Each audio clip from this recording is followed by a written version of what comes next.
a Seccional São Paulo da Ordem dos Advogados do Brasil, por sua Comissão de Direito Tributário da OAB-SP, tem a honra de apresentar o webinar A Incidência de ISS ou do ICMS sobre a Licença de Uso de Software, Modulação de Efeitos da ADI 1945 e 5.659, e seus futuros impactos.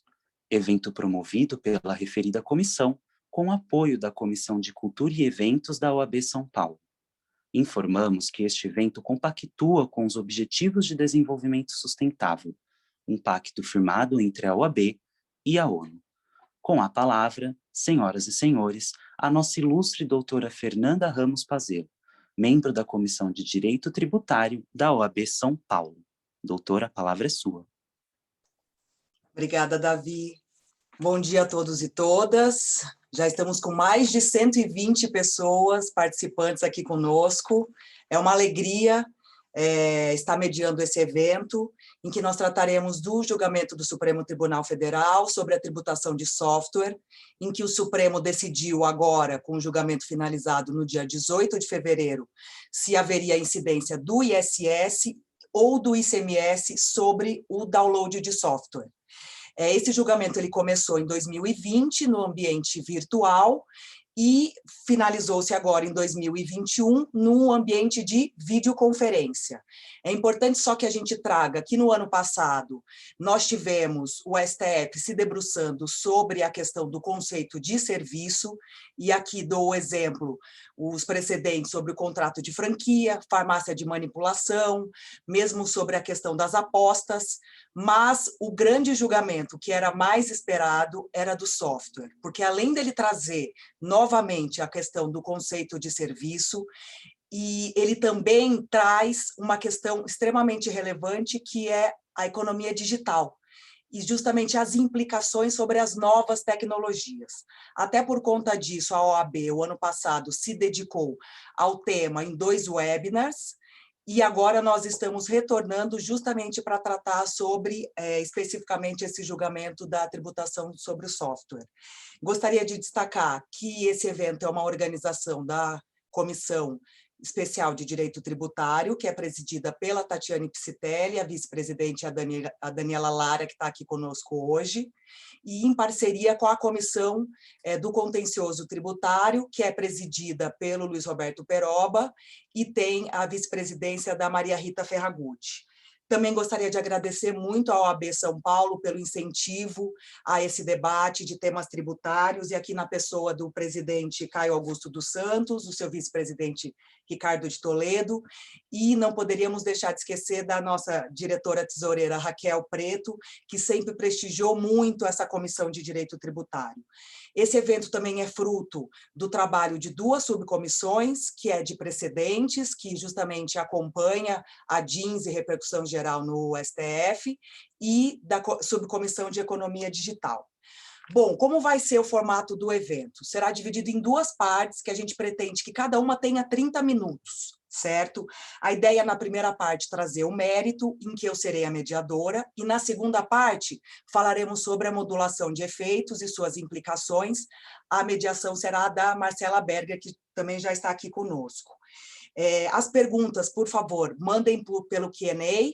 A ideia é que, ao fim das 2 partes, a gente consiga ainda tratar das perguntas que foram trazidas aqui pelos ouvintes. E agora, já iniciando a minha primeira parte, eu gostaria de apresentar os nossos 3 expositores que tratarão sobre o mérito. E, desde já, agradeço a presença deles. Digo que eles são pessoas referência nessa matéria, tributação de software. Eles têm se dedicado ao assunto, seja em estudos acadêmicos, seja em processos judiciais e administrativos sobre o tema, e mais ainda participando em associações, o que acaba sendo muito importante na representatividade desses julgamentos no Supremo Tribunal Federal.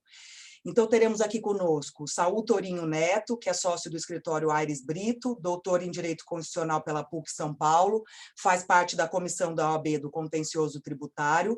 Ele representou a ABS, que é a Associação Brasileira das Empresas de Software, como amigo da corte nos 2 precedentes que foram julgados. Eduardo de Paiva Gomes, que é sócio do escritório Vieira, Drigo e Vasconcelos, professor assistente no IBDT, faz parte também da subcomissão de Economia Digital da OAB, e também participa dos estudos na FGV sobre tecnologia e novas tecnologias, tem uma larga experiência em direito tributário e é mestrando em direito tributário pela FGV, e a nossa querida Daniela Lara, sempre conosco nos eventos sobre o tema. Ela é sócia do escritório Rolim Advogados, vice-presidente da nossa Comissão Especial de Direito Tributário, mestre em Direito Tributário pela GV, e também muito dedicada a esse tema da tributação, bem atuante em associações também, a BDTIC e a Betel. Desde já agradeço a disponibilidade, o comprometimento aqui de todos. Falo rapidamente para situar os nossos ouvintes sobre o tema. Então, o que nós tivemos? O julgamento de duas ADINs, que foi a 1945, ajuizada pelo PMDB, contra o Estado do Mato Grosso, ou seja, a legislação do Estado do Mato Grosso, que definiu que haveria incidência do ICMS sobre as operações de download de software. A relatoria foi da ministra Carmen Lúcia, e a outra ADIN, que seria 5659, que foi proposta pela CNS, contra o Estado de Minas Gerais, e aqui a relatoria é do ministro Dias Toffoli. Por maioria, definiu-se pela incidência do ISS, justamente com o voto líder do ministro Dias Toffoli, que entendeu que a opção do legislador em enquadrar essas operações na lista do ISS da Lei Complementar 116 de 2003 seria válida.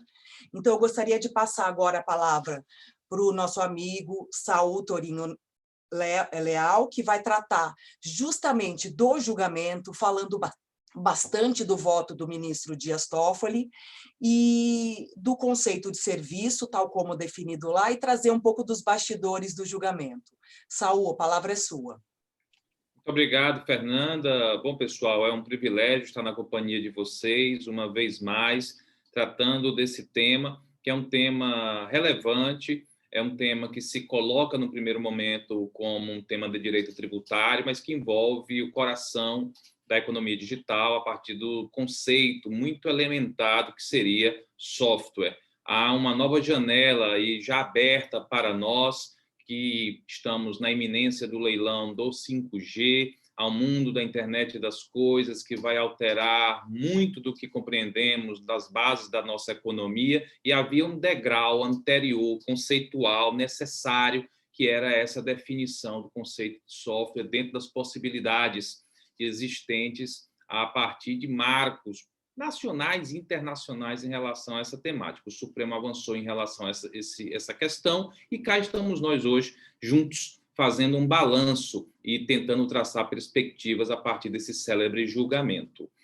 Eu acho que vale mencionar que esse caso, num dado momento, essa disputa ela teve uma posição, pelo menos para quem defende a incidência do ISS, porque compreende que é mais adepta, é mais harmônica com a técnica jurídica, houve um momento muito delicado desse julgamento. Foi um momento em que a relatora da ADI 1945, a ministra Carmen Lúcia, lança a ADI 1945 solitariamente, portanto, sem a companhia da outra ADI do ministro Dias Toffoli, a ADI 5659, também sem a companhia de uma terceira ADI, de relatoria do ministro Luiz Roberto Barroso, que veicula a situação do Estado de São Paulo e que continua tramitando no Supremo Tribunal Federal. Essas outras duas foram ações ajuizadas pela Confederação Nacional de Serviços, sob o patrocínio do colega Ricardo Godoy, que teve extraordinariamente uma atuação também nessa disputa. E a ministra Carmen, portanto, a ação do ministro Luiz Roberto Barroso não estava liberada, portanto, nada podia fazer a ministra Carmen em relação a isso.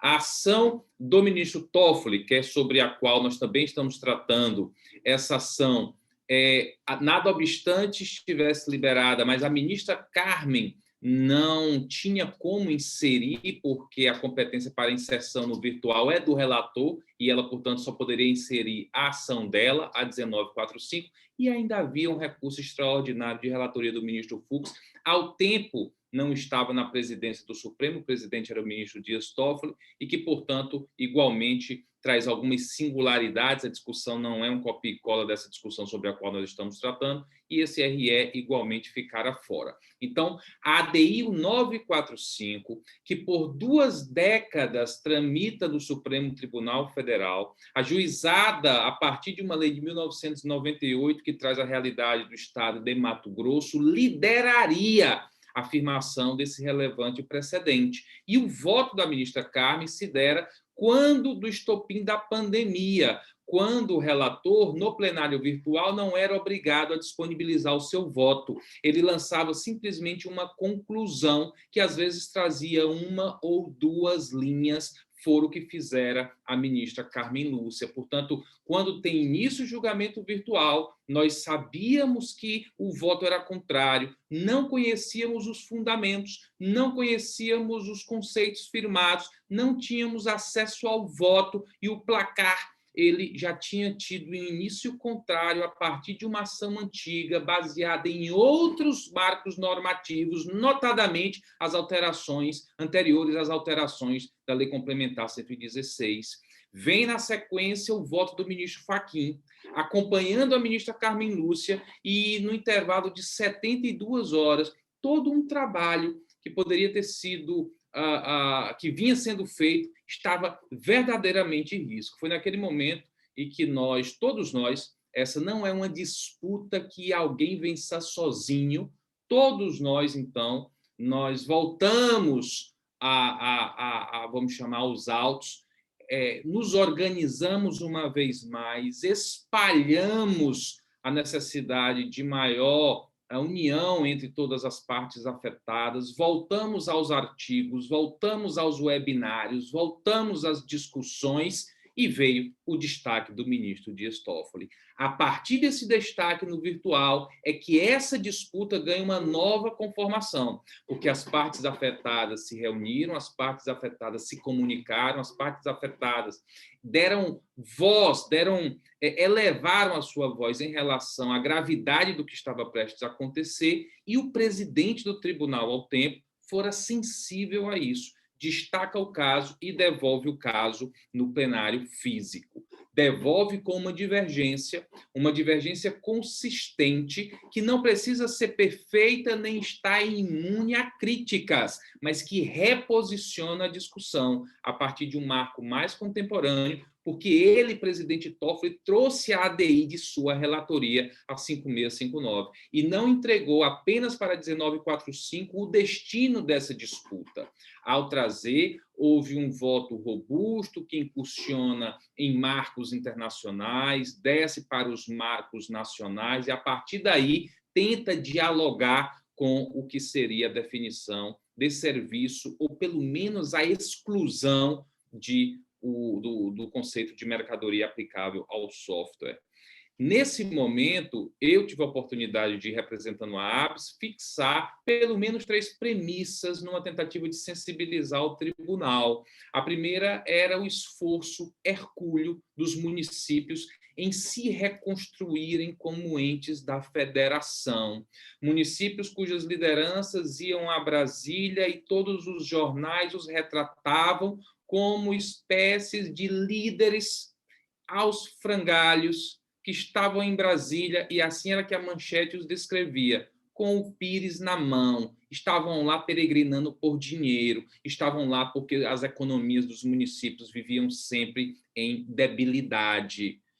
Isso é alterado, os municípios se reconstroem, os municípios assumem uma nova postura em relação aos seus orçamentos, e com o crescimento da indústria de serviços, que passa a vender experiências, que se sofistica, vem então uma pujança do ISS, e essa pujança pode ser sentida na rica jurisprudência do Supremo do ano passado, já destacado pela minha colega Fernanda, que pode ser compreendida em vários precedentes onde, de repente, o ICMS fica como um imposto de segundo plano na jurisprudência do Supremo, e nasce o ISS como sendo um imposto que, a todo momento, precisa de uma nova incursão no Supremo. Por quê? Porque ele passou a desfrutar de uma posição de realce dentro da estrutura de arrecadação no Brasil. O último ponto que destaquei fora a ausência de medo do futuro.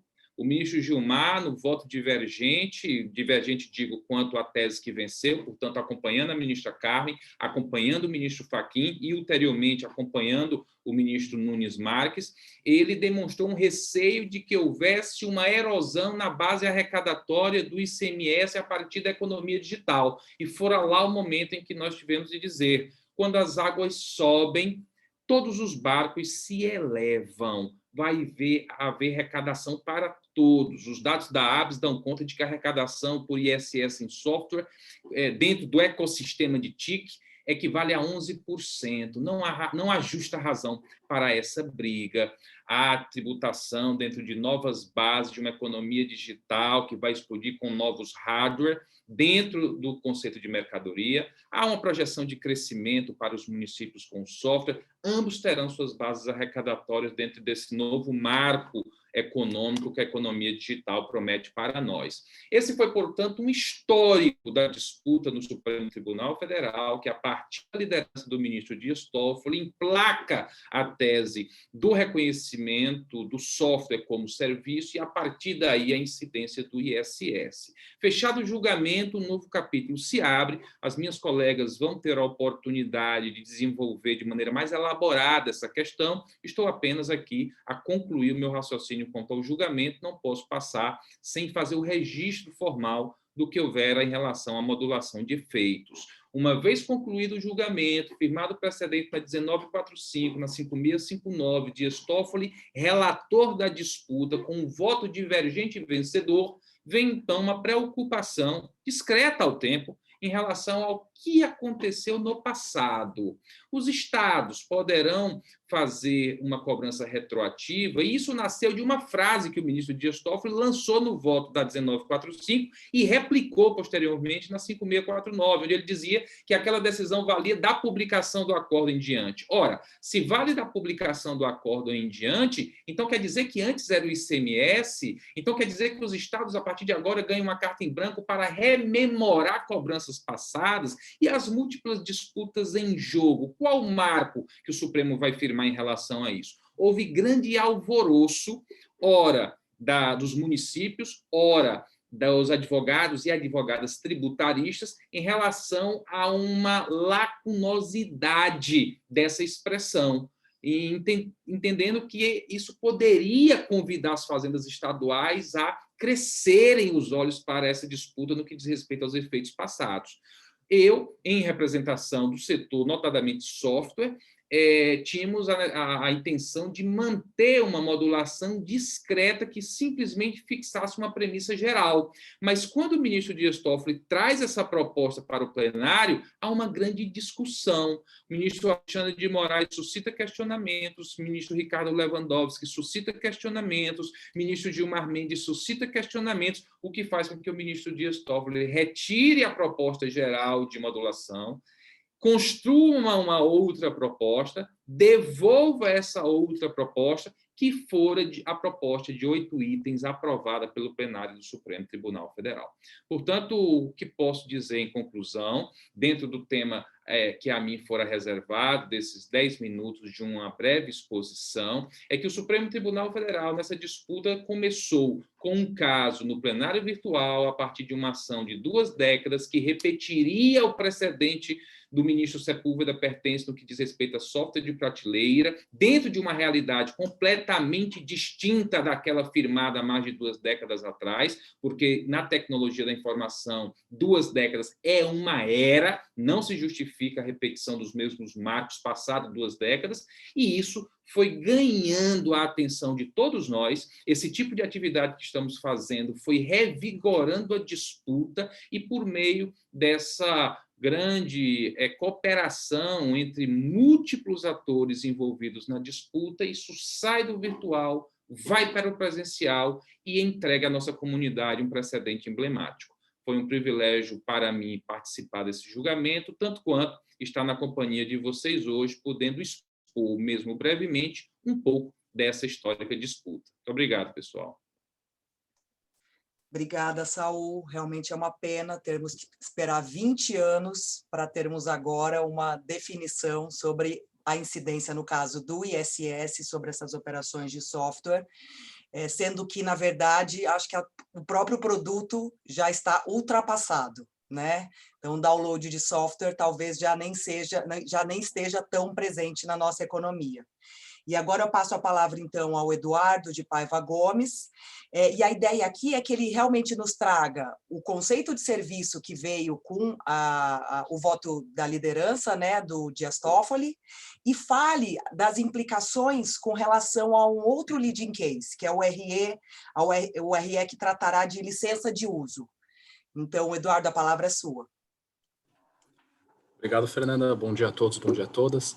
É um prazer estar aqui ao lado de amigos e amigas. Agradeço também em nome da professora Tatiane Psitelli, presidente da nossa comissão, da Daniela Lara também, e da Fernanda Barbosa, Possebon Barbosa. Bom, nesses 10 minutos, eu vou tratar com vocês de maneira bem pontual os principais fundamentos do voto do ministro Dias Toffoli, alguns fundamentos de outros votos e a sua relação com outros precedentes, na linha do que a Fernanda já adiantou. A ideia aqui a gente está num evento da Comissão de Direito Tributário, a gente também aqui tem a parceria, com a Comissão de Contencioso, então a ideia é trazer essa relação entre o direito material e o direito processual. Tá? Primeiro ponto que eu gostaria de destacar é que o voto do ministro Dias Toffoli, da ADI 1945, ele utiliza como fundamento o próprio voto que ele proferiu enquanto relator na ADI 5659. Tá? E a gente já começa a ter a superação de alguns conceitos que eram preocupantes, que eram um motivo de preocupação pela doutrina e pela jurisprudência. O primeiro deles, eu destaco aqui, a mercadoria. O conceito de mercadoria para fins de ICMS reconheceu-se que pode abranger tanto os bens corpóreos quanto incorpóreos. Essa é uma discussão antiga na doutrina que estava sendo refletida na jurisprudência, e agora a gente tem o ministro Dias Toffoli falando isso expressamente. E aqui um primeiro contraponto sobre a perspectiva do romance jurisprudencial, do romance em cadeia, não é? O ministro Dias Toffoli afirma que mercadorias podem abranger bens corpóreos e incorpóreos, o que já infirma uma outra premissa do ministro Edson Fachin no julgamento de farmácia de manipulação, em que o ministro Edson Fachin falou expressamente que mercadorias seriam só bens corpóreos. A gente aí agora está começando a evoluir na jurisprudência. Esse voto do ministro Dias Toffoli, ele traz uma consolidação desse conflito de competência entre ISS e ICMS. Né? O ministro Dias Toffoli também afirma em seu voto que houve uma superação entre a obrigação de dar e a obrigação de fazer. A gente tem aí a afirmação expressa. Existia uma dúvida na jurisprudência, porque após o precedente dos planos de saúde, ficou uma controvérsia. O STF ainda vai precisar de uma obrigação de dar e fazer, ele vai utilizar essa distinção para fins de ISS? Surgiu essa dúvida. E aí a gente teve outros precedentes, como o de franquia, 603136, o precedente de farmácia de manipulação, a ADI 3142, que fala sobre a cessão, locação de ferrovias, em que não, o STF chega e fala: nós nunca abandonamos a obrigação de dar e fazer. Na verdade, o que a gente tem é a obrigação de dar, fazer e obrigações mistas. O ISS poderia incidir sobre obrigações mistas. E o que seriam obrigações mistas? Contratos complexos, aquele em que o material, em que o dar e o fazer seriam indissociáveis, sob a perspectiva técnica jurídica ou sob a perspectiva da contrapartida financeira. Então, se eu tenho um contrato complexo, não consigo distinguir, eu poderia falar que incide ISS. E aí o critério objetivo que o ministro Dias Toffoli traz é a existência ou não desse serviço na lei complementar.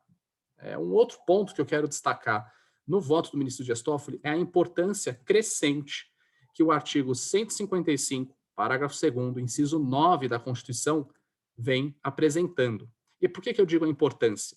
Esse dispositivo ele possui a seguinte redação: o ICMS incidirá também sobre o valor total da operação, vírgula, quando mercadorias forem fornecidas com serviços não compreendidos na competência tributária dos municípios. Existia uma discussão jurisprudencial e doutrinária. O que seriam esses serviços não compreendidos na competência tributária dos municípios? Seriam os serviços de comunicação e os serviços de transporte, que são de competência estadual, ou seriam todos os demais serviços não previstos na lei complementar do ISS? E o STF vem caminhando nesse sentido, pela segunda opção. Na verdade, a Assembleia Constituinte, esse dispositivo foi inserido por meio de uma emenda, e aí a intenção é abranger tanto o ICMS nas operações de serviço de transporte, de comunicação, ou obrigações mistas de valor total da operação de circulação de mercadoria e serviços não previstos na competência dos municípios. Então, o principal ponto que eu quero destacar aqui do voto do ministro Dias Toffoli é justamente esse. Ele traça um panorama jurisprudencial, ele tem o objetivo de lei complementar para a solução de conflito em matéria tributária, resgatando esses outros precedentes, resgatando esse artigo da Constituição Federal, e além, como o Saul pontuou, existe uma preocupação muito grande sobre a perspectiva do direito comparado. O ministro Dias Toffoli faz uma comparação com outras legislações, traz também o princípio da neutralidade, um princípio previsto lá nas orientações do OCDE. Ele fala da importância de trazer neutralidade. Achei curioso que quando a gente entra na consulta jurisprudencial desse precedente, existe até um selo, STF 2030, como se existisse aí uma preocupação nesse voto, o que ele representaria para o desenvolvimento do mercado nacional, frente a outras diretrizes como infraestrutura, transporte, energia e também novas tecnologias. Então, no ministro Dias Toffoli, a gente tem isso, essa superação. Ele afirma expressamente que abandona-se a dicotomia entre software de prateleira e software personalizado, o que é muito bom. Agora a gente passa a olhar realmente as coisas como elas são, né? Não como padronização, personalização, mas a sua perspectiva da natureza jurídica. Mas aqui eu quero deixar apenas uma crítica ao voto de uma maneira construtiva. Tá? Na linha do professor Paulo de Barros, o professor Paulo de Barros sempre fala que o conhecimento é obtido por meio da consciência. E a obtenção adequada do consentimento pressupõe um sistema de referência e um método. Por que eu digo isso? Eu digo a importância do método, porque na minha visão nós temos uma decisão muito boa, a conclusão é boa, mas os fundamentos me deixam um pouco preocupados. Os fundamentos me deixam preocupado. Por quê? No voto, o ministro Dias Toffoli diz que a licença de uso tem uma obrigação de dar. Ele fala expressamente, existe a transferência do software por dados, e seria possível. E aí, por isso que ele chega e fala, mercadoria não é só bem corpóreo, mas licenciamento é uma obrigação mista. A minha primeira crítica é, licenciamento, sabemos que não tem uma obrigação de dar, né?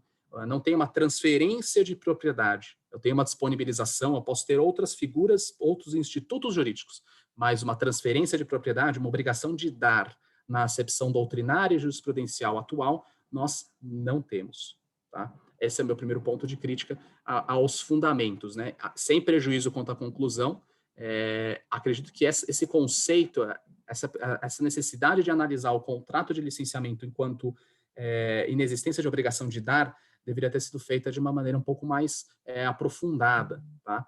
E um outro ponto é que, tudo bem, estamos analisando aí a sua perspectiva constitucional, mas em sede de controle concentrado, nada impediria a utilização da legislação infraconstitucional, na minha visão. Tanto é assim que o voto faz menção expressa ao conceito de software, da legislação de software, só que faltou analisar o licenciamento de software enquanto obrigação mista, como previsto na lei de software. A própria lei do software fala expressamente que o contrato de licenciamento é uma obrigação mista. Por quê? Porque existe a obrigação de prestar serviços técnicos auxiliares, né? Então, o Toffoli ele conclui que o licenciamento de uso é uma obrigação mista, na verdade, por existir dar e fazer. Mas, na verdade, o licenciamento não tem um dar, pela acepção técnica e também tecnológica.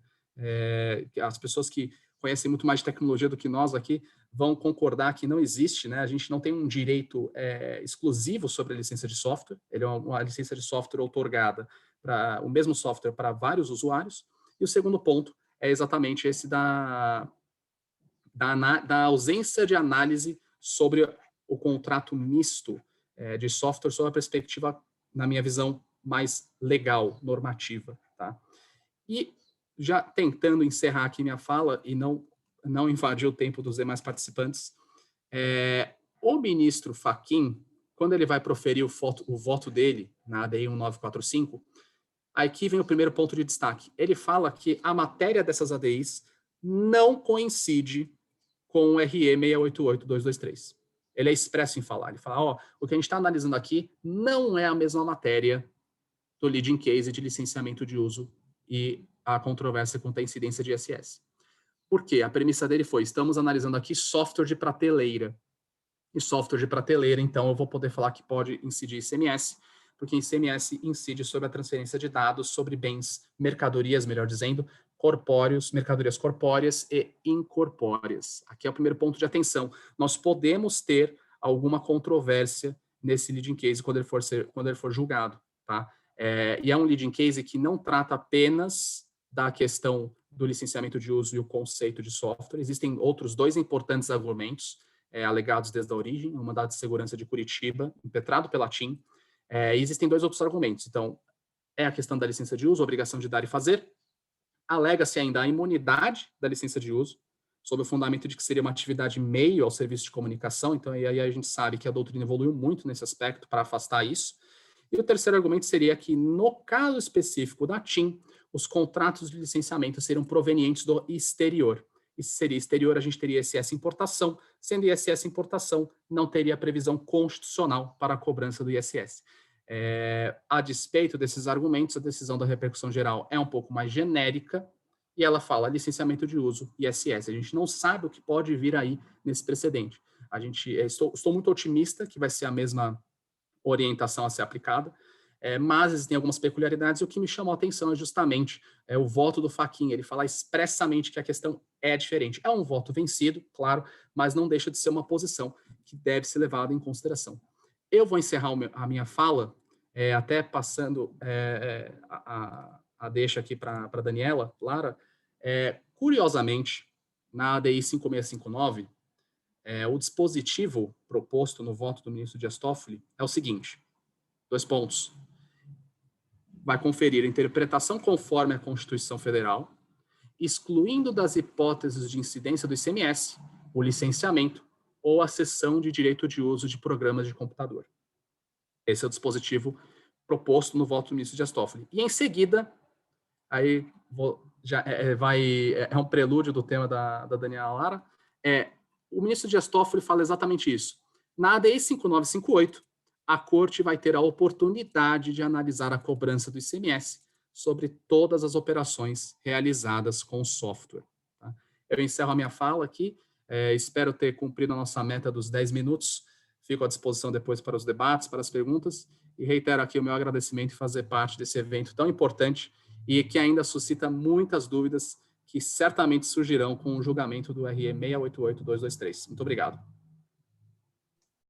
Obrigada, Eduardo. E, bom, já passo a palavra para a Daniela. O Eduardo, inclusive, já fez todas as provocações que eu acho necessário para a gente ter agora a finalização dessa última exposição, ainda na primeira parte, com a Daniela trazendo o que foi a decisão da Carmen Lúcia na DIN 5958, como foi essa ressalva do Dias Toffoli e esse dispositivo final mesmo dele. E também tratar das novas tecnologias. Quais serão essas implicações? Dani, a palavra é sua. Bom dia a todas e todos. Muito obrigada, Fernanda, principalmente, né, por ter dado a ideia de fazer esse webinar sobre esse tema. Agradeço a subcomissão de precedentes, a subcomissão de tributação da economia digital, agradeço a todos os presentes, em especial o querido Saul Torinho. A gente estava comentando aqui um pouquinho antes do início do evento, que o último evento presencial em que a gente participou foi há exatamente 1 ano atrás, no escritório do ex-ministro Aires Brito, escritório do qual o Saul é sócio, e a gente estava tratando exatamente sobre essa matéria. Então, falei que foi um evento muito bacana, estava um clima gostoso, a casa é uma delícia, então foi muito bacana. E 1 ano depois a gente já está aqui, pelo menos com o julgamento finalizado. Gostaria também, Saúl, de parabenizar pela excelente sustentação oral que você fez nesse caso. É sempre muito bacana te ouvir falar, ouvir também suas... Aliás, ultimamente, todos os julgamentos interessantes do Supremo Tribunal Federal têm sustentação oral do Saúl. É impressionante. O julgamento também do direito de passagem, lá das concessionárias de telecomunicações, foi excelente a sua exposição. E aí eu puxo um pouco o que o Saúl trouxe nessas exposições de sustentação oral, porque isso eu acho que envolve um pouco o que vem sendo a evolução da jurisprudência do Supremo Tribunal Federal nos últimos tempos na questão tributária, mais especialmente na questão do ISS, que é essa interpretação, como disse o próprio ministro Toffoli, uma interpretação evolutiva. Né? O professor Sérgio André, ontem, no evento da BDF, ele comentou como que a doutrina, muitas vezes mais conservadora, entre aspas, a doutrina tributária, ainda está muito atrelada aos conceitos e aos tipos tributários, né? E um pouco dissociada da realidade atual e da evolução da jurisprudência do Supremo, que tenta efetivamente trazer, tudo bem que com algumas críticas à utilização consequencialista, né, das decisões, mas efetivamente tenta trazer uma interpretação mais condizente com a realidade, com o momento que a gente vive. E aí, entrando já no tema qual me foi conferido para esse webinar, eu vou tratar um pouquinho das consequências desse julgamento das ADIs 1945 e 5659 para as ações coletivas que atualmente algumas associações têm em discussão e para as novas tecnologias. Então, o estudo está interligado com essa evolução interpretativa do Supremo Tribunal Federal nesses últimos julgamentos, já de alguns anos para cá, mas especificamente do ano de 2020. A legislação também tem tentado evoluir com as tecnologias, e a gente viu isso lá em 2016, com a atualização da Lei Complementar 116, né, trazendo para a lista do ISS, tentando os municípios, eu participei bastante na época das discussões desses novos itens da lista de serviço, inclusive em audiências públicas no Congresso Nacional, e efetivamente havia um interesse, uma necessidade muito grande dos municípios de incluírem essas novas tecnologias na lista de serviços do ISS. E aí isso foi possível, em alguns casos sim, em outros casos não, mas já mostrando uma intenção e a opção do legislador em trazer esses itens para a tributação do ISS, conforme o ministro Dias Toffoli também deixou claro no seu voto, aqui, principalmente na DI 5659. Com isso, os estados começaram a se mexer, e eles começaram a se mexer, normalmente o que eles fazem é ir para o CONFAS e editar convênios no âmbito do ICMS para tentar, de certa forma, mascarar o que foi feito na Lei Complementar 157 de 2016, que trouxe esses itens para a lista de serviço. Então, foi editado o convênio 106 de 2017, que é um convênio que tentou, a pretexto de trazer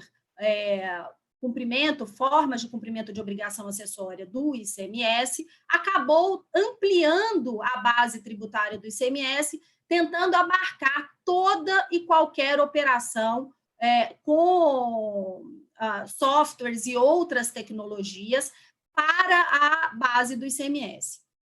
Acontece que esse convênio, ele criou ele invade claramente a competência da Lei Complementar 116, que é a Lei Complementar do ISS, porque ele traz vários itens que estavam previstos na lista de serviços do ISS, ele tenta abarcar nessa tributação do ICMS a pretexto de tratar simplesmente de cumprimento de obrigações acessórias. Os estados, eles tratam isso como uma regulamentação, efetivamente, da Lei Complementar 87, porque, de acordo com os estados, toda essa previsão já estaria abarcada na Lei Complementar 87, quando lá no artigo 2º ela trata do fato gerador do ICMS, que é a operação de circulação com mercadorias.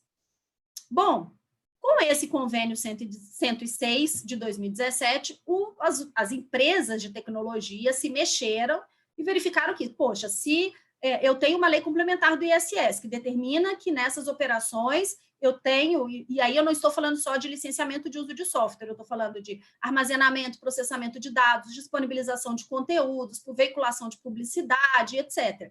Então, as empresas de tecnologia, verificando que com o convênio 106 haveria efetivamente uma invasão de competência do ISS, começaram a propor mandados de segurança coletivos para a discussão das regulamentações estaduais, via decreto estaduais, do Convênio 106. E, em paralelo a isso, a Brascom, que é uma das associações, talvez a mais relevante do setor de tecnologia, propôs uma ADI, que é a 5958, no Supremo Tribunal Federal, para discutir exatamente a constitucionalidade do Convênio 106. Quando foi julgada essa ADI 1945 e a 5659, como o Saul bem colocou, parece que ficou um pouco capenga a hora que, primeiro, a ministra Carmen Lúcia traz só a 1945 para julgamento, depois é acoplada a 5659, falta ainda aquela do Estado de São Paulo, que é muito parecida com a 5659, mas mais do que isso, faltou também unificar a 5958, que é a que trata especificamente do Convênio 106, que tem essa gama muito maior de atividades que envolvem tecnologia. Então, lá tem jogos eletrônicos, qualquer tipo de aplicativo, disponibilização de conteúdo, streaming, etc. Inclusive, lá fala, independentemente de ser em pagamento periódico, então não importa a forma de contratação, se é uma forma de contratação com uma licença perpétua ou uma licença temporária, se é pagamento via assinatura mensal, anual, ou se é um pagamento definitivo, isso não importaria, mas tudo estaria abarcado dentro da incidência do ICMS.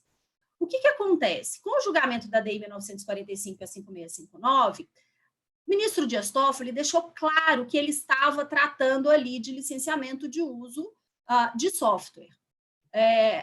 Licenciamento ou cessão de direito de uso de software. Ele até faz uma menção expressa a outros tipos de tecnologia, como SaaS, PaaS, IaaS, o SaaS, que é o Software as a Service, que é o que é mais utilizado, né, por nós, pelos usuários comuns, que é a computação na nuvem. Então, o Dropbox, Microsoft Office 365, tudo que a gente assina, né, você tem realmente um pagamento periódico para ter um direito de acesso a um aplicativo, estaria ali dentro dessa interpretação dele, mas ele deixa claro que ele está tratando simplesmente do licenciamento ou cessão de direito de uso de software. Esses outros aplicativos, eles têm outras utilidades também. Ele fala até que se essas outras utilidades também se configurarem como serviços, também estariam abarcadas pelo ISS, mas ele faz uma ressalva. Fala, olha, ainda será julgada a ADI 5958, que é a que vai tratar dessas novas tecnologias, ou dessa incidência do ICMS de forma mais ampla.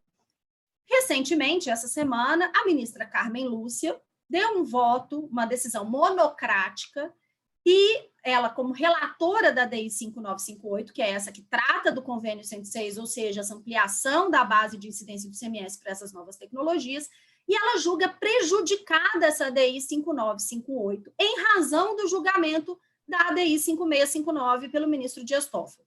E ela fala o seguinte, porque que ela, a princípio isso causa um certo estranhamento, porque o Convênio 106, como eu disse, ele é muito mais amplo do que simplesmente se tratar de licenciamento de software. Mas ela fala o seguinte, o fundamento do julgamento da ADI 5659 foi a interpretação conforme a Constituição que foi dada ao artigo 2º da Lei Complementar 87. E essa interpretação conforme, ela foi no seguinte sentido, o ICMS, ele não poderia incidir sobre atividades que, na sua essência, elas têm uma prestação de serviço que está adstrita à incidência do ISS. E aí, na ADI 5958, o pedido da ADI é muito parecido, porque o Convênio 106, ele também, e de acordo com a ministra Carmen Lúcia, ele seria um regulamentador desse artigo 2º da Lei Complementar 87. Ou seja, com base também no artigo 2º da Lei Complementar 87, o Convênio 106 veio e ampliou a base de incidência do ICMS. Então, se a interpretação conforme a Constituição, que foi dada na 5659 do ministro Dias Toffoli, foi no sentido de entender que essa interpretação ela deve ser limitada e ela não pode expandir a ponto de invadir a competência do ISS, também no caso do Convênio 106, que seria um regulamentador desse artigo 2º, ele já teria a sua eficácia ali acabada em razão desse julgamento da DI 5659. Então, ela julga que o convênio 106, desde o julgamento da 5659, perdeu a sua eficácia e, portanto, perde o objeto dessa ADI 5958 e o convênio deixa de existir. Qual que é a consequência disso para as ações coletivas? Entendo que, como é uma decisão, apesar de monocrática, apesar de não ter adentrado ao mérito, entre aspas, né, porque, de certa forma, ela tangencia o mérito, ela simplesmente acaba a discussão. O convênio 106 ele deixa de existir no mundo jurídico. Então, essas ações coletivas, no meu entender, elas também devem perder o objeto e devem também serem finalizadas. Os estados podem editar um novo convênio para tratar de forma semelhante à mesma questão? Podem, mas se o fundamento for o mesmo, eu entendo que aqui essa discussão já foi realmente finalizada.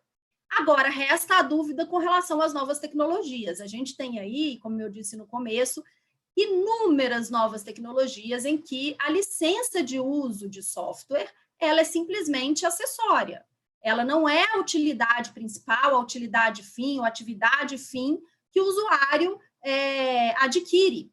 Então, nesses novos aplicativos, por exemplo, né, nem tão novos, o Netflix, que eu quero é disponibilização de conteúdo.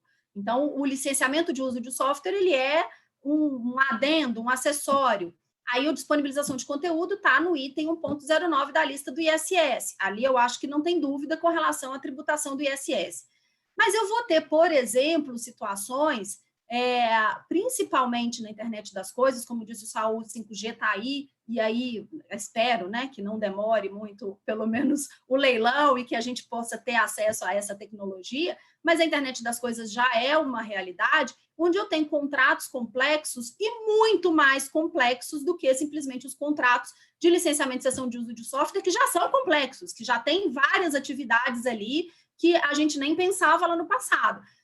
Armazenamento e processamento de dados, os serviços técnicos e etc. Mas na internet das coisas eu tenho diversas configurações de contratação, com empresas de telecomunicações, venda de mercadoria, serviços de telecom, venda de equipamentos, prestação de serviço de licenciamento de software, de armazenamento, data center, big data, etc. Então, eu tenho uma infinidade de situações e formatações contratuais que, obviamente, esses julgamentos não respondem de forma segura, de forma a dar segurança jurídica para os contribuintes,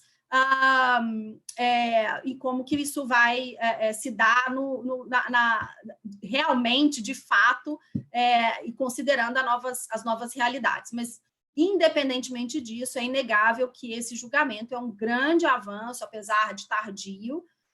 Acho que o ministro Dias Toffoli tentou trazer essa discussão para a nossa realidade atual, o que é louvável, e com novos contornos, como o Saúl disse, com relação aos municípios, ao interesse dos municípios nessa arrecadação. Há uma discussão ainda que eu acho que vai ficar para a questão de até alteração legislativa de se o ISS deve ou não passar a ser devido no destino, né, em razão de talvez haver uma concentração de arrecadação nos grandes municípios aonde estão estabelecidas essas grandes empresas de tecnologia, mas essa é uma outra discussão que agora pode ser travada de forma um pouco mais tranquila, já sabendo que a incidência nesses casos é realmente do ISS. Bom, essas eram as minhas considerações iniciais, Fernanda. Mais uma vez, muito obrigada a todos, estou muito feliz de estar aqui na presença de amigos tão queridos como o Edu, Salvador, a Cris, Marcela e a Fê. A gente está junta há tanto tempo, né, e no IT também, e ao querido Saúl Torinho, mais uma vez parabenizando pelas sustentações orais no Supremo. Eu não consigo mais assistir o Supremo Tribunal Federal se não tiver uma sustentação oral sua. Obrigada, gente. Dani, obrigada pelas tuas palavras. Obrigada, Fernanda, pelo início aí da apresentação desse evento. Até já respondendo a uma pergunta que veio no Q&A da Ana Whittaker com relação ao efeito, né, dessas decisões, Eu queria apenas fazer aqui um esclarecimento. A gente está recebendo várias perguntas sobre certificado desse evento.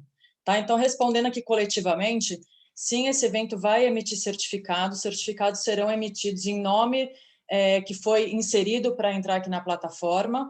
Tá? Vocês devem receber um e-mail em até mais ou menos 60 dias, em nome da comissão, com um link para vocês fazerem o download, tá bom? Eu não vou me demorar muito aqui, porque a gente tem ainda uma parte bastante interessante para tratar desse assunto, né? A gente vai dar início agora a uma segunda parte. Nessa segunda parte, nós vamos tratar da modulação dessas decisões todas mencionadas, né? Nós faremos uma análise de quais são os reflexos do resultado da modulação, inclusive na administração pública e sobre os tribunais administrativos. Tá? Eu já vou passar direto a palavra para a doutora Cristiane e para o Salvador. A doutora Cristiane Alves Avarenga é advogada, tem LLM em Direito pela Universidade de Georgetown, é coordenadora da Subcomissão de Tributação da Economia Digital, da Comissão Especial de Direito Tributário da OAB São Paulo. Inclusive, a quem eu agradeço pela realização desse evento aí, por ter facilitado com que hoje nós estivéssemos aqui. E o Salvador, ele é professor de Direito Tributário na pós-graduação da FGV, é doutorando e mestre em Direito pelo Departamento de Direito Econômico, Financeiro e Tributário da USP, é professor convidado do IBDT e juiz do Tribunal de Impostos e Taxas de São Paulo, TIT, conselheiro do Conselho Administrativo de Recursos Fiscais. Então, certamente terá aí informações de grande valia para a gente poder entender um pouquinho como é que ficou a modulação disso tudo que a gente conversou até agora. Eu já passo a palavra para vocês, né? Nós vamos agora para um formato um pouquinho diferente. A doutora Cristiane e o Salvador vão falar conjuntamente aí num bate-papo sobre como fica a situação agora. Obrigada, a palavra é de vocês.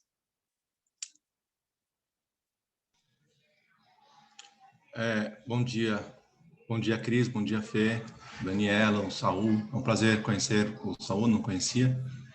O Edu, Marcela, bom dia, obrigado pelo convite, obrigado pela possibilidade de participar aqui deste evento. A Cris e eu dividimos aqui a nossa fala para tratar da modulação e das dúvidas que elas nos causam, né? E a gente até bolou aqui uma apresentaçãozinha para dividir aqueles 8 pontos, né, que o Dias Toffoli sugeriu para a gente poder conversar sobre o assunto. Eu não sei se a Cris, você consegue projetar, Cris? Claro, já vou colocar aqui.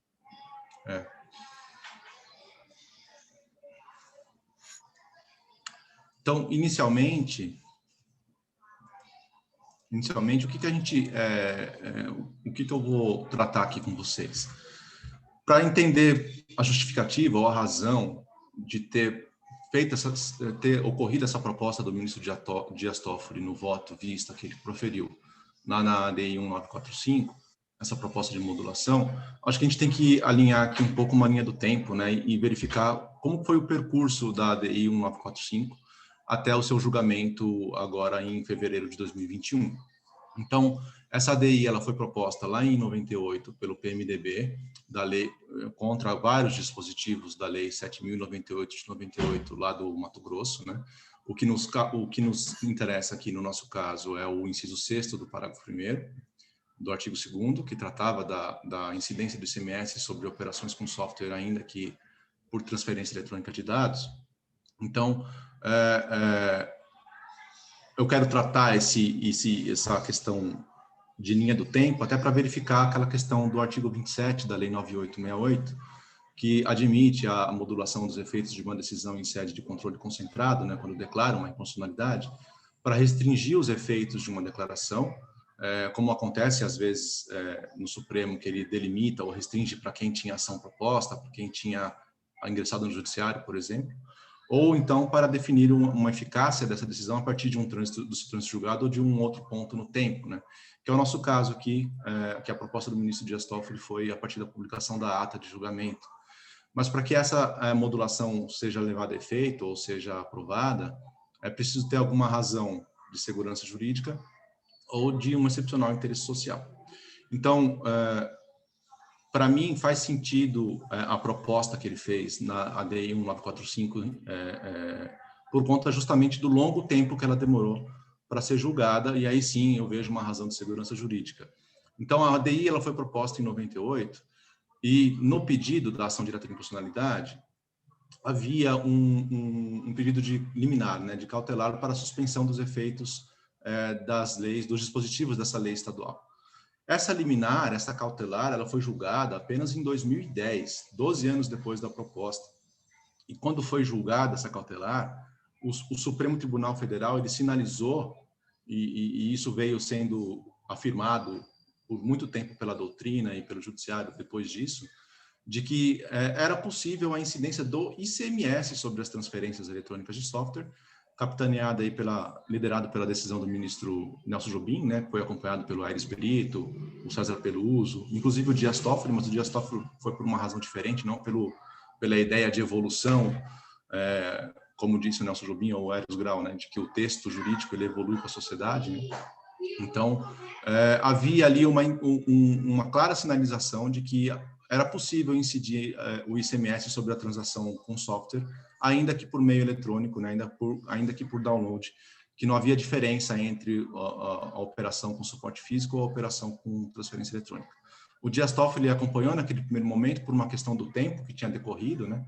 Já fazia 12 anos que a ação tinha sido proposta, então ele entendia que não cabia ali dar uma liminar para suspender os efeitos, mas que era melhor aguardar o mérito, né, a resolução do mérito definitiva para poder analisar com mais atenção essa questão. Então, quando ele proferiu o voto vista decidindo pela incidência do ISS, porque na Lei Complementar 116 havia o item 1.05 da licença de uso, ele colocou lá no final do seu voto que, considerando o tempo decorrido desde a propositura da ação, ele entendia que era pertinente a modulação dos efeitos. Porque em 2010 teve uma sinalização do Supremo pela incidência do ICMS, e quando vai em 2021, né, quase 11 anos depois, 10 anos depois, o Supremo Tribunal Federal reverte esse entendimento inicial proferido lá na cautelar para a incidência do ISS. Na ADI 5659 não tinha essa proposta, tanto que se você analisar o voto vista, não tem esse considerando lá no final do voto, no voto como ele é relator naquele caso. Tanto que naquela sessão plenária, naquela oportunidade lá em novembro, a Carmen Lúcia ainda perguntou para o Dias Toffoli se a modulação também se aplicaria para a ADI 5659, e ele disse que sim. Naquele momento ficou muito nebulosa a proposta de modulação, até teve uma live no final do ano passado que o Saul ficou tentando traçar os cenários, né, da modulação, porque não ficou claro qual que seria a proposta de modulação. E em fevereiro, quando o ministro Nunes Marques devolveu os autos para proferir o seu voto, e aí foi consolidado o entendimento da Corte sobre o assunto, também não havia uma clara disposição ali sobre a modulação, tanto que o ministro Dias Toffoli inicialmente estava argumentando ali, quem recolheu o ICMS está bem recolhido, quem recolheu o ISS está bem recolhido, nenhum pode pedir reposição de débito e nenhum outro ente político pode lavrar uma auto-infração contra ele. E aí o ministro Alexandre de Moraes e o ministro Lewandowski também fizeram alguns questionamentos, com algumas questões de caso prático, né? Quem não recolheu nada, quem tinha ação, enfim. Até isso foi um objeto da crítica do ministro Marco Aurélio, no sentido de que essas questões subjetivas, né, de caso concreto, não é papel de uma modulação de efeitos numa ADI, né, numa ação direta de constitucionalidade, que tinha que ser uma modulação mais abstrata, mais geral. Mas, enfim, a modulação foi aprovada, e na sessão lá do dia 24 de fevereiro, se não me engano, no final de fevereiro, quando foi feita a votação da modulação, o ministro Dias Toffoli apresentou 8 cenários, né, de situação fática, qual seria a solução jurídica e quais são os efeitos práticos dessa solução jurídica para fins de modulação dos efeitos. E são essas 8 etapas, esses oito pontos que nós vamos tratar agora, que a Cris vai começar a tratar nesse momento. Isso mesmo, Salvador. Bom, inicialmente eu gostaria de agradecer aqui também a presença de todos, né? E vamos tentar, assim, complementar, né, um pouquinho do que já foi falado até o momento. Que agora eu não estou conseguindo passar. Foi. Bom, como disse o Saul, desculpa, o Salvador, né, no final do ano passado, após o voto da ministra Carmen Lúcia, e a gente já tinha o primeiro voto aí do voto vista do Dias Toffoli, né, e falando, né, antecipando naquele momento um pouquinho da modulação. E foi, né, na DIN 945, e ele só tinha naquela época aquela frasezinha, né, que seria a modulação a partir da data da sessão que terminar o julgamento de mérito. Então, aqui nós, nessa subcomissão, né, na subcomissão de tributação da economia digital, nós fizemos um evento, chamamos o Saul até para ele dar umas notícias para nós de bastidores, né, do que seria essa modulação, né, para a gente tentar traçar alguns cenários. E na época eu lembro que o Saul estava bem positivo, depois ele pode comentar um pouquinho para a gente, né, falando que, olha, a meu ver, eu estou vendo essa modulação aqui da 9.5 como uma forma de evitar que os contribuintes que recolheram, né, o ICMS durante todo esse tempo que vigeu essa medida cautelar, né, evitar que esses contribuintes eles irem até o Estado pedindo a repetição de débito. Mas aí eu perguntei, mas Saul, mas nós temos também a possibilidade de os estados, né, fora no estado do Mato Grosso, olhando para essa DIN, correrem, né, para cobrar o ICMS, né, a partir, né, contando assim do passado, né, os 5 anos para trás do julgamento dessa DIN. E aí ficamos, então, discutindo essa questão, e como bem relatado aí pelo Salvador, esses pontos também foram levados, né, pelos demais ministros, de forma que nós chegamos, então, na votação desses 8 pontos. E aqui eu vou comentar um pouquinho desses 8 pontos, olhando principalmente para a situação do contribuinte, né, como é que fica para o contribuinte, né, que pagou um ou outro tributo. Né? Então, nós temos, né, quem recolheu o ICMS. Então, principalmente aqueles que recolheram o ICMS lá no estado do Mato Grosso, em observância, então, à medida cautelar, né? Aqui, quem recolheu o ICMS, então, não há o direito de repetição de débito, e também o município não pode realizar a cobrança do ISS. Aqui, então, houve esse cuidado, né, para evitar a bitributação, né, falando, olha, então, quem recolheu o ICMS, é o ICMS, acabou. Então, o município, você não vai também cobrar o ISS, porque eu não quero, então, uma bitributação, né. Por outro lado, quem recolheu ISS, né, a gente tem uma confirmação, então, é o ISS mesmo, né, e o Estado não pode cobrar o ICMS. E aqui até existe uma certa crítica aqui à decisão, né, principalmente essa parte, levantada para o Saul em uma outra conversa que nós tivemos, então eu vou chamar até o Saul, o Salvador, para comentar um pouquinho dessa crítica. Eu até... Tanto esses 3 primeiros pontos, né, que é o próximo também, que é o quem não recolheu nenhum dos impostos, né, nem o ISS, nem o ICMS, também qual que seria a consequência, que no caso seria o recolhimento do ISS, são para situações que não tem ação judicial, né, que eles não discutiram isso judicialmente para um caso particular da pessoa jurídica. Qual que é o desconforto que essa modulação me causou? Na ADI 1945, tá? Na ADI 1945 tinha uma cautelar em 2010 com o Supremo dizendo que a incidência era do ICMS, que o direito tinha que evoluir com a sociedade, que não havia uma diferença entre o software físico com o suporte físico ou o software com transferência eletrônica. Então, um contribuinte lá do estado do Mato Grosso, obedecendo essa decisão judicial, essa medida cautelar, passou a recolher, então, o ICMS nas suas operações. E um outro contribuinte do mesmo estado, seu concorrente, ou não recolheu nada, ou recolheu o ISS, sem entrar com uma ação judicial para discutir o assunto, numa clara, a meu ver, ofensa ou afronta ao que o judiciário tinha dito, né? Então, aqui que eu vejo o ponto da segurança jurídica, né? Por que a modulação era pertinente aqui, no artigo 27 da Lei 9868. Tinha um pronunciamento do judiciário, do STF, dessa mesma corte, nesse mesmo caso, na DI 1945, 10 anos antes, dizendo que tinha que pagar ICMS. 10 anos depois, fala que tem que pagar ISS. Mas quem pagou, naquele período, o ICMS que o Supremo disse para recolher, não pode repetir, não pode discutir. E aquele que desobedeceu também ao Supremo naquele período, recolheu certo, fez bem em desobedecer. Então, me parece que aqui me causa um desconforto até concorrencial aqui, né? de consolidar essas duas situações que são diferentes, né?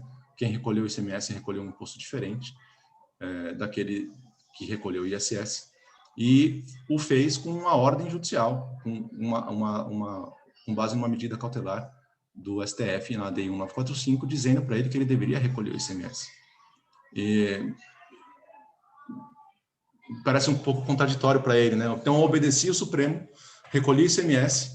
Quando chega em 2021, ele fala, o mesmo Supremo, na mesma ação, disse que deveria recolher ISS, e eu não posso repetir, e o meu concorrente que recolheu errado ou desobedeceu o Supremo, recolheu certo e não vai haver nenhuma consequência. Então, me causa um pouco de desconforto essa situação, para quem não tem ação judicial, e eu não sei qual que é a posição dos colegas em relação a isso, mas eu gostaria de pontuar esses pontos aqui, em relação a esses 3 primeiros itens da modulação. Pode prosseguir, Cristiane. Claro. Sim. Então, nós tivemos, então, essa mudança, né, realmente, na ADI 1945, até o que se justificaria a modulação, né, mas vale relembrar, né, que a gente também teve essa repetição da modulação na ADI 5659, né, e que, como já pontuado até, né, Salvador, para você, que a gente não tinha essa análise anterior em cautelar, né?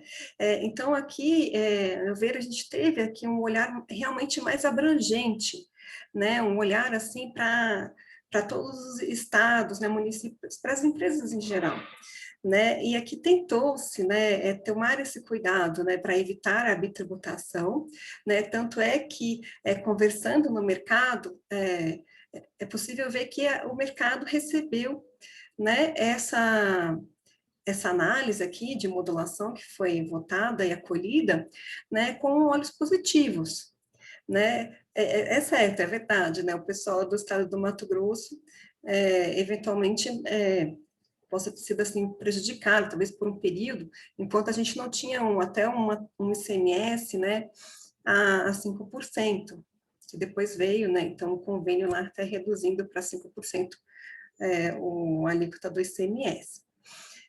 Mas aqui a gente teve, então, uma análise assim, mais abrangente, né? Vamos olhar, então, para o todo, né? Para as empresas aí do setor de tecnologia como um todo, reação de estados e municípios. Né? E aqui, como disse o Salvador, né, a gente tem aqui a situação do contribuinte, né, que não tem ação, né, que recolheu, então, o ICMS ou ISS, ou então não recolheu nenhum dos dois. E aquele que não recolheu nenhum dos dois, né, agora está chancelada lá a possibilidade do município cobrar, então, esse ISS, né, respeitado aí o prazo de decadência para a constituição desse crédito tributário. Agora, e aquele contribuinte que optou até por recolher os dois, com medo, recolheu os dois, né? Então, isso também foi objeto, né, daqueles itens da modulação.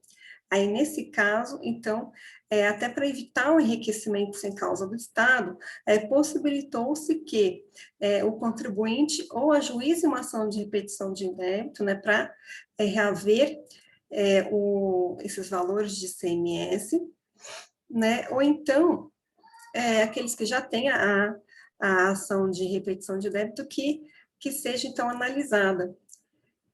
Mas agora, eu não tinha pensado nisso, mas agora, até falando com vocês, eu me lembrei até do artigo 66, né? Como é que vai ter essa repetição de débito do ICMS, né? Tendo que aí comprovar se houve ou não repasse, né? Para o seguinte na cadeia. Então, aqui a gente tem um desdobramento aqui para ser analisado aí em cada ação. Né? Então, por mais que tenha tido uma boa intenção aqui, eventualmente, mas há uma dificuldade aqui a ser enfrentada pelo contribuinte na hora da repetição do ICMS. Agora, e outras ações, né, outros tipos de ações pendentes de julgamento, né, que a gente possa ter. Então, lá primeiro a gente está falando das ações de repetição de débito. Agora, A gente teve muitas ações também questionando a incidência do ICMS, né, principalmente após o convênio 106, como já relatado pela Daniela, né, e a gente também tem casos de execuções fiscais, né, de cobrança pelo Estado desse ICMS, ou atuações fiscais, né.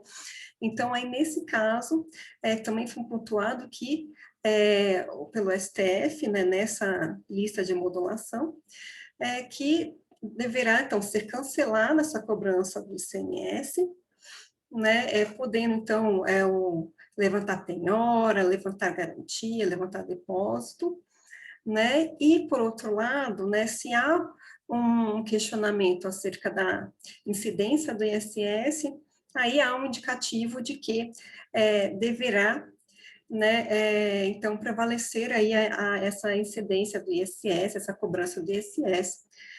Mas é claro que aqui também, lembrando, a gente tem que fazer uma análise, né, caso a caso, até como disse o Edu antes, no caso da TIM, né, que a gente tem, por exemplo, a questão do ISS importação, né, então a gente tem que ver exatamente aqui uma análise caso a caso em relação ao ISS, ou da tecnologia até envolvida, né, mas a tendência seria, então, dessa forma, então, obedecendo, né, o resultado do julgamento aí nessas ADIs.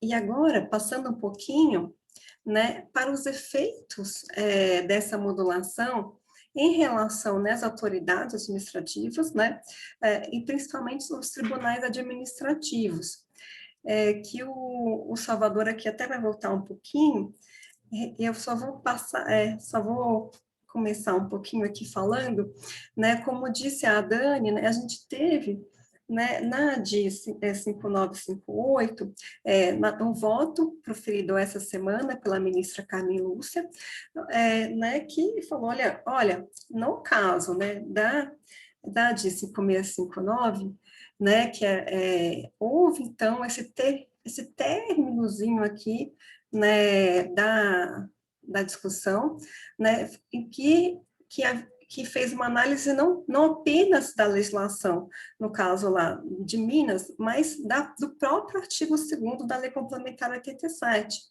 né, então, conferindo a interpretação a esse artigo conforme a Constituição Federal, excluindo-se, né, desse artigo as hipóteses de incidência do ICMS, ou licenciamento ou cessão do direito de uso de programas de computador.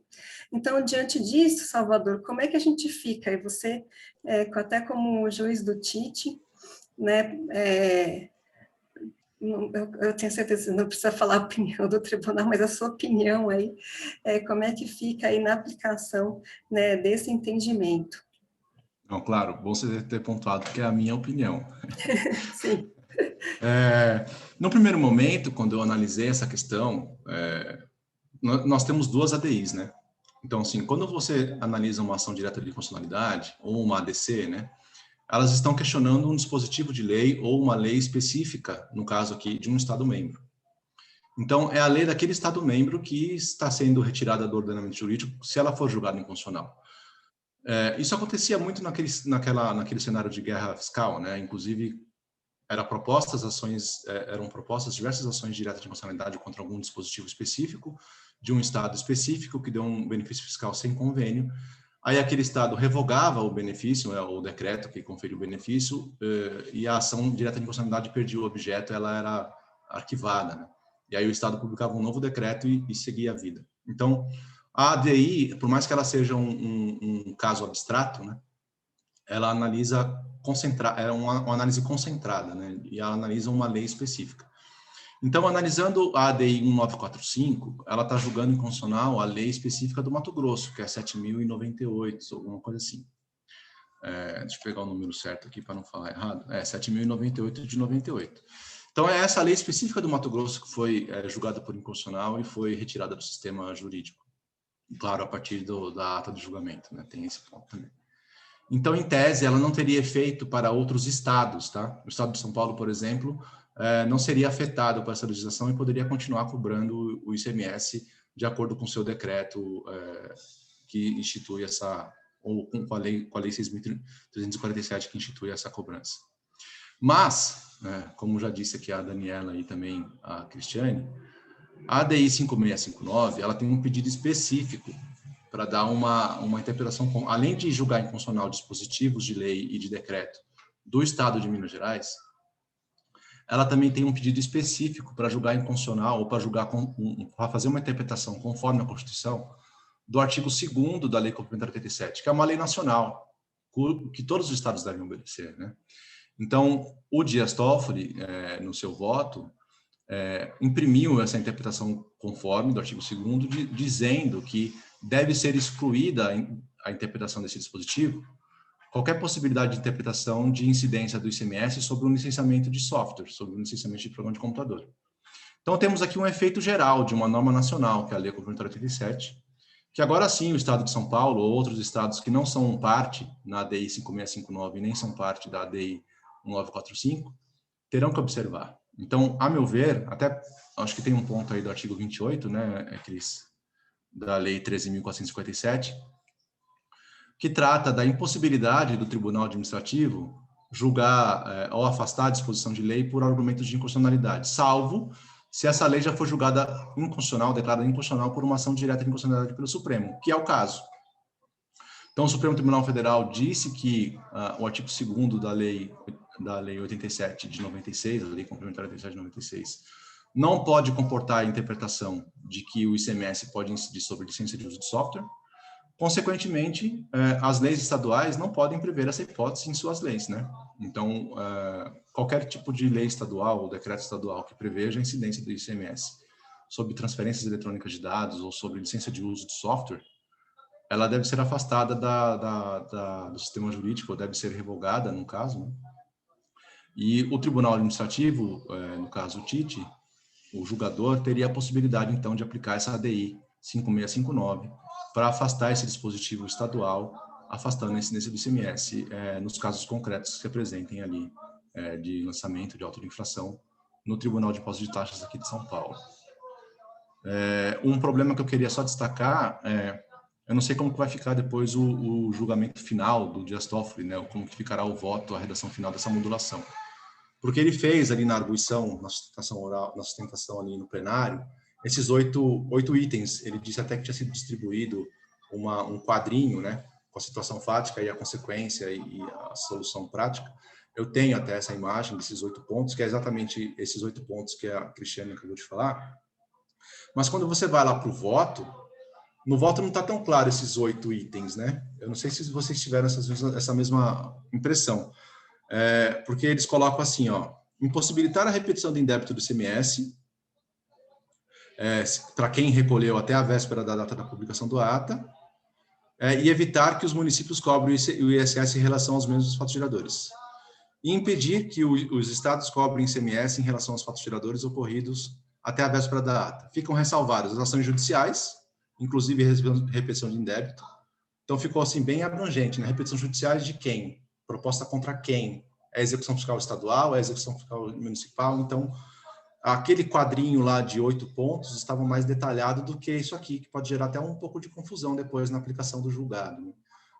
Claro que acho que constará do fundamento do voto do Dias Toffoli aqueles 8 quadrinhos, mas aqui esse dispositivo final da modulação me parece um pouco nebuloso, me parece muito resumido para expressar todos aqueles 8 pontos que o Dias Toffoli expressou lá no plenário.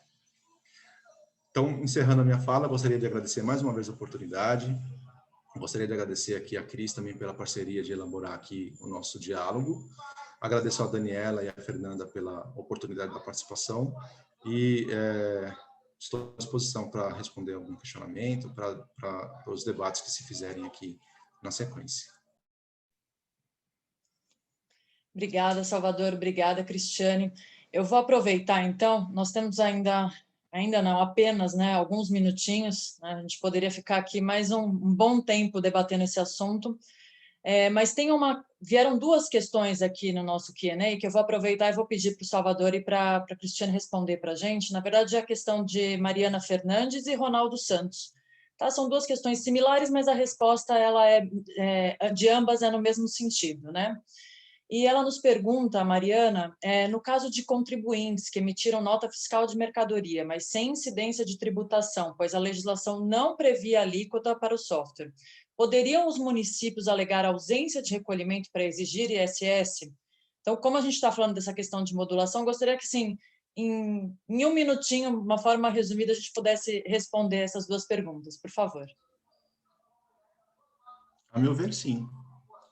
Porque cai naquele terceiro ponto lá da modulação, né? Quem não recolheu nada, ele não recolheu ICMS, não recolheu ISS, por mais que ele tenha emitido nota fiscal de ICMS sem destaque, ele não recolheu nenhum dos dois impostos, ele cairia naquela situação fática, acho que é o terceiro ponto, ou o quarto ponto. Quem não recolheu nenhum dos dois impostos, o município pode realizar a lavratura da auto-infração para a cobrança do ISS, se dentro do prazo decadencial, obviamente. Cristiane, concorda? Sim, concordo. E eu vou até complementar. A gente vê realmente uma tendência do Supremo, né, em colocar que não pode não se pagar nada, né, tem que se pagar alguma coisa, né, e aí, no caso, quando se define que não há o pagamento, né, não há incidência do ICMS, é meio que automático, assim, no entendimento, né, dos ministros, é o que a gente vê, né, então, paga-se o ISS. Então, sim, concordo que, sim, pode haver, sim, essa cobrança pelo município. Até já respondendo aqui a pergunta do Ronaldo, foi uma pergunta parecida, né, que também, né, que era zero, tal, a alíquota, né, para o ICMS, e os municípios podem cobrar nesse cenário? Podem, né, estão autorizados aqui por essa modulação. Obrigada, Cristiane. Eu não quero causar em 4 minutinhos que a gente tem para finalizar o evento, mas eu gostaria de saber se algum dos nossos participantes tem alguma posição contrária a isso, já que ainda é um tema super novo, né? Eu tenho.